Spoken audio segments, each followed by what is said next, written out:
Hello, good evening বন্ধুরা। তোমার সব কেমন আছো? আশা করি তোমার খুব ভালো আছো। আজ অনেকদিন পর ছাদে উঠলাম।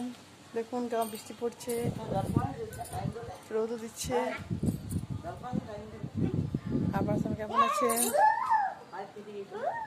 আমি ছিলাম না, বেশ কয়েকদিন হসপিটালে ছিলাম। কাল বাড়ি এসেছি। কাল সকালে আবার দাদাকে আনতে যাবো। দাদা 1 মাসের মতো হসপিটালে ছিল। কিছুদিন আমিও ছিলাম।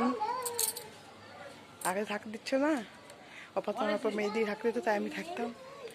কাল বাড়ি চলে আসবে, তাই দাদাকে আনতে যাবো। বন্ধুরা, কী দিন গেল ঠাকুরের কৃপায় এখন একটু দাদাকে বাড়ি নিয়ে এসে একটু শান্তি পাবো, মনে জোরও পাবো। কতদিন কি পরিশ্রম গেল কি বলবো বন্ধুরা। আই দেখুন বোন হাতে কাপড় এসছে, বৃষ্টি নামিয়ে দিবে।